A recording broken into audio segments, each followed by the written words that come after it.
Hey girl, my name is Anel. Welcome to the Brave in Her podcast, where we inspire, empower, and motivate by sharing our stories of bravery. I strongly believe that by sharing our stories, we open ourselves to healing, but also serve to give hope and inspiration to those who are dealing with a tough situation. We will talk about all topics under the sun.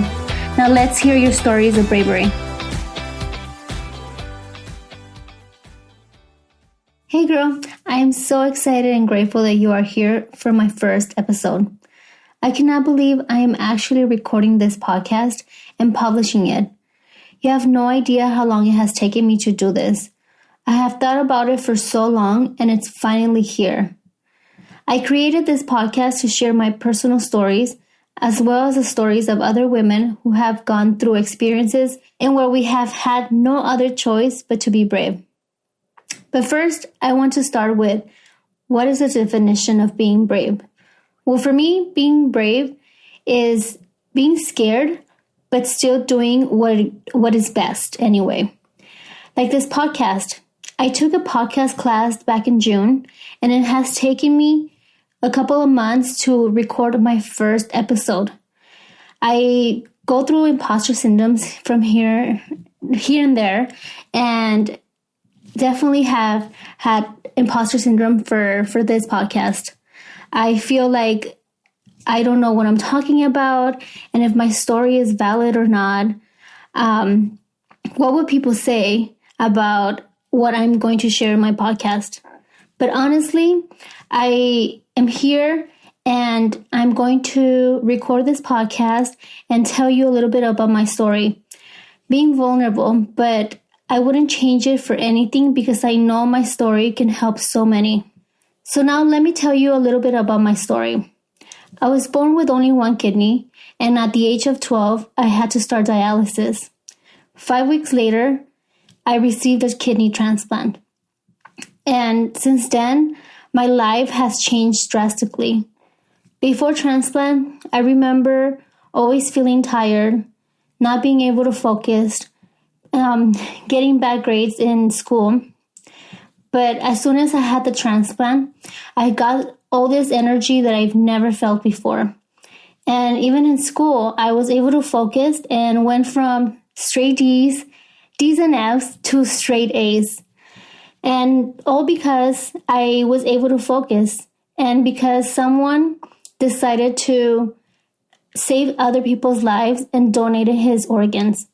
I don't know much about my donor, but what I do know is that he saved my life. And I'm so grateful for what he did. And the day that this podcast airs, I would be celebrating 24 years since transplant. 24 years that he gave me, because without his gift, I wouldn't be here. I would probably still be in dialysis. And he allowed me to have a better life, a better quality of life. I was able to finish school, go to college, get married, and do all the things that I've wanted to do so far. And all because he was selfless and gave his organs. I wrote a little letter for him that I want to share here in my podcast today. So this is the letter to my donor.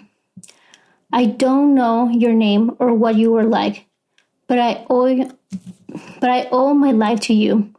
Thank you for making the decision to donate your organs. You saved so many lives. Thank you for saving mine by giving me a great kidney. Because of you, I was able to get off dialysis. This kidney has helped me with having a better quality of life. I hope that wherever you are, you know that I am so grateful for you. I wish I knew more about you, the things you liked, what was your favorite food, favorite music, what was your hobby, because sometimes I feel like I have adopted some aspects of your personality. I hope that you are proud of what I have done with the kidney you gave me and how I have lived my life. I am sure that your family misses you so much, and I just want them to know that your life and your gift was not in vain. I will dedicate the rest of my life to make the best of it and help those who, like me, need an angel like you. I wanted to write this because throughout my childhood and my younger years, I never really thought about it until recently. I started thinking more about my donor and who he was like, and unfortunately, I don't know much about him. But I wanted to share my story to inspire others. And I strongly believe that by sharing our stories, we open ourselves to healing. But also, our stories can serve as inspiration and give hope to those who are dealing with what we have gone through. I believe in the power of community and helping each other. And this is exactly my goal for this podcast. We all have a story to tell. Well, I hope you have enjoyed listening. Remember, you can get through anything because you are brave. I will talk to you soon. Thank you so much for listening. I hope this episode inspired you. If you like this podcast, please share on social media and tag me on Instagram @TheBraveandHer. I would love to hear your stories of bravery.